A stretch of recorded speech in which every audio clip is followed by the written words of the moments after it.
সব ছেলে মেয়ে আজ থেকে 10 মাস আগে 250-300 টাকার টি শার্ট পরতো, তাকে ছোট করে বলছি না, আমার লাইফ আমাকে বুঝতে হবে। এখন সে যদি সারাদিন মার্সিডিজ বেঞ্জ নিয়ে ঘোরে, সে ব্র্যান্ডেড টি শার্ট ছাড়া পরে না। ভয়াবহ ব্যাপার হলো গুম কমিশনকে বরং বিভিন্নভাবে প্রেসার দেওয়া হচ্ছে যাতে গুম কমিশন 30 জুনের মধ্যে তাদের কাজ শেষ করে বাড়ি ফিরে যায়। তাদের কাজ শেষ করার জন্য যদি আরো সময় দরকার হয়, সেটা রাষ্ট্রেরই কোনো তরফে কেউ দিতে চাচ্ছে না।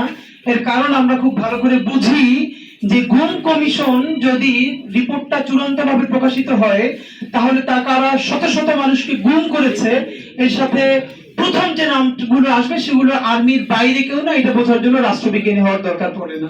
দ্বিতীয়ত হচ্ছে পিলখানা কমিশনে তো আমরা ইনফরমালি, হ্যাঁ এটা আমাদেরকে কমিশনের সদস্যরা বলছে না বা তারা প্রফেশনালিজমের জায়গা থেকে বলবেও না, কিন্তু এখানে যারা সাক্ষী দিয়েছেন তাদের অনেকের তরফে আমরা জানি এখানে এমন লোক আছেন, পিলখানা কমিশনের পুরো রিপোর্ট যদি প্রকাশিত হয়, তাহলে আর্মিতে এখনো এমনও অনেক যারা উপরে বসে দুধের স্বর খাচ্ছেন এবং বিপ্লবের ফায়দা নিচ্ছেন, তাদের চাকরি তো দূরের কথা, তাদের হাড়গোড় থাকে কিনা আইনের কায়দার মধ্যে সেটাও সন্দেহের ব্যাপার। সুতরাং পিলখানা কমিশনের রিপোর্ট, গুম কমিশনের রিপোর্ট, এগুলোকে যত দ্রুত পারা যায় ফোকাস সরিয়ে এমন একটা কিছু দাঁড় করিয়ে ফেলতে হবে যাতে ঠিক আগের একটা বন্দোবস্তে চলে যাওয়া যায়।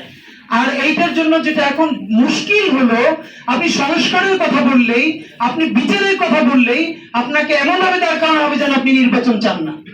আর এই কথাটা তো এটাও সত্য, আমাদের এখানের মধ্যে অনেকে হয়তো বুঝে বলেন না বুঝে বলেন, আমি এটা শতভাগ দায়িত্ব নিয়ে বলি, কোনো কালে অনির্বাচিত সরকার কোনো ভালো সরকার নয়, নির্বাচিত সরকারই আমাদের লাগবে।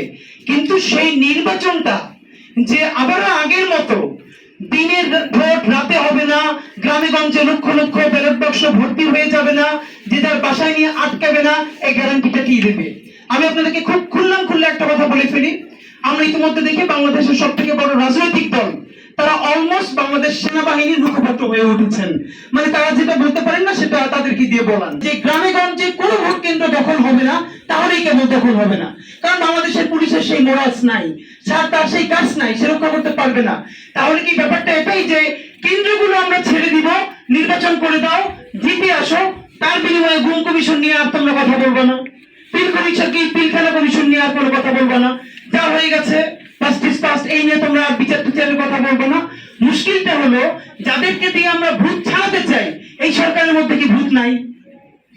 এবং আমাদের যে ছাত্র ভাইয়েরা, ধরেন আমি বিএনপির কথা বলি, জামাতে ইসলামীর কথা বলি, অপর অন্য সকল রাজনৈতিক দলের কথা বলি, এরা পারে নাই বলেই, আইডিপি এরা ব্যর্থ, এরা পারে নাই বলেই 3টে ইলেকশন এভাবে হয়ে যেতে পেরেছে। তো এদের শত শত ভুল নিয়ে কথা বলে কোনো লাভ নাই, কারণ এরা তো পারে নাই। কিন্তু যাদের কারণে পেরেছিল, এই যে আমরা ছাত্র জনতা বলি, ছাত্র জনতা কি দুধের ধোয়া? আমরা কি দুধের ধোয়া? মানে যেই সব ছেলে মেয়ে আজ থেকে 10 মাস আগে 250-300 টাকার টি শার্ট পরতো, তাকে ছোট করে বলছি না, আমার লাইফ আমাকে বুঝতে হবে।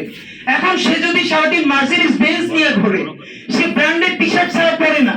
আমার ফোনটা আইফোন হলে তো আমার আপনার জিজ্ঞেস করতে পারতে হবে যে তুমি ইউনিভার্সিটিতে স্যালারি পাও এই কয় টাকা, তোমার বাসা ভাড়া এই কয় টাকা, তোমার আইফোন দিছে কে? যদি কেউ মাগনাও দিয়ে থাকে তাহলে সেটা আমাকে কোন কারণে দিচ্ছে, এটা তো আমাকে আপনাদের জিজ্ঞেস করতে হবে। আপনারা কি আমাদের সেই ছাত্রদেরকে জিজ্ঞেস করি? মুশকিলটা হলো যাদেরকে দিয়ে বিপ্লব করবেন তারাও আসন বিন্যাস নিয়ে ব্যস্ত আছে। মানে আমি সেই পর্যন্ত বিচার চাইবো যতক্ষণ না পর্যন্ত আমার প্রত্যাশিত এই কয়টা আসন আমাকে না দিবা। আমরা এই মুখ দল থেকে এই কয়টা আসন চাইছি এবং এই আসন চাইছি, যদি দিয়ে দাও তাহলে আর বিচার নিয়ে কোনো কথা নাই, তাহলে আর কোনো সংস্কার নিয়ে কথা নাই। আর যখনই তোমার সাথে আমার মীমাংসা হবে না, বিএনপির সাথে আমার ভোট নিয়ে ঝামেলা হয়ে যাবে, তখনই আমার বলবো বিচার। এর মানে বাংলাদেশের মানুষের নসিব খারাপ, কপাল খারাপ যে এরকম অভূতপূর্ব একটা অভ্যুত্থান করবার পরে তাকে ট্রাস্ট করবার মতো 18 কোটি মানুষের মধ্যে একটা মানুষ নাই। এর সে পদ্মসীন হয় না যে এই লোকটার দিকে চক্ষু বন্ধ করে বলা যায় এই ছেলেটা এই মেয়েটা মরে যাবে কিন্তু দুর্নীতিগ্রস্ত হবে না, এই ছেলেটা এই মেয়েটা মরে যাবে কিন্তু ভারতের সেবা দাস হবে না, স্বাধীনতা সার্বভৌমত্ব বিকিয়ে দেবে না। মানে রাজনীতিকে কেমন 5 বছরের আমাদের এই ছেলেগুলো যদি মাজা সোজা করে দাঁড়াই থাকতে পারতো যে একটা টাকা খাবো না, একটা টাকা ধরবো না, আগামী ইলেকশন করবো না, ভোট পাবো 500, আমাকে বলে মেম্বার হয়ে দেখাও, ঠিক আছে মেম্বার ইলেকশন করবো, হবো না। লেখা রাখেন আপনাদেরকে বলি, বিএনপি ইলেকশনে গভর্নমেন্ট ফর্ম করবে, 3 বছরের বেশি বিএনপির ক্ষমতায় থাকার সম্ভাবনা খুব কম। ভারত ভারত সেই পর্যন্ত বিএনপিকে সাপোর্ট করবে যতক্ষণ না তার বন্ধু আওয়ামী লীগকে একটু গুছিয়ে আনতে পারবে।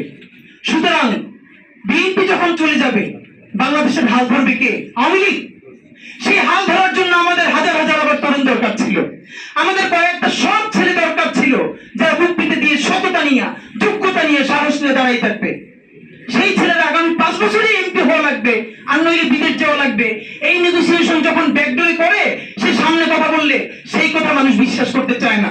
দেখেন, কথা এমন জিনিস, আমরা যখন কথা বলি আমাদের চোখ, নাক, মুখ, বডি ল্যাঙ্গুয়েজ সব কথা বলে। আমাদের বিশ্বাসযোগ্য কিছু তরুণ দরকার, এবং কেউ আমরা অনপয়েন্ট কথা বলতে পারছি না। জুলাইয়ের ঘোষণাপত্রের ব্যাপারে শুধু একটা কথা আপনাদেরকে বলি, কেন যেন আমাদের ছাত্র সমন্বয়ক থেকে শুরু করে সবাই একটা কথা বারবার বলছে, ঘোষণাপত্র না হলে কি হবে, আমাদেরকে ফাঁসি দিয়ে দেওয়া হবে। এইসব ভাঙ্গি ভাঙ্গি কথা বন্ধ করতে হবে।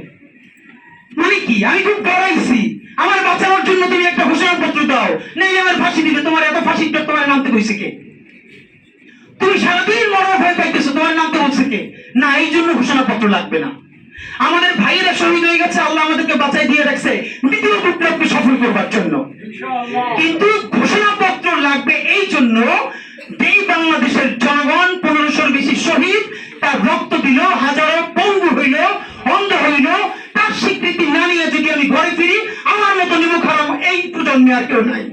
সুতরাং আমি নিমুখ হারাম হইতে চাই না। জুলাই ঘোষণাপত্রের কন্টেন্টে কি লাগবে? 200 বছর আমাদের পূর্বপুরুষ লড়াই করেছে ব্রিটিশদের বিরুদ্ধে, তার কোনো স্বীকৃতি নাই। 47-এর প্রথম স্বীকৃতি, 47-এর স্বীকৃতি দিতে হবে। 71-এ আমরা আমাদের রাষ্ট্র বানিয়েছি, ঐতিহাসিক বিজয়। 71-কে স্বীকৃতি দেওয়ার মধ্য দিয়ে আমরা কোনোবারই রাষ্ট্র বানাইতে পারি নাই।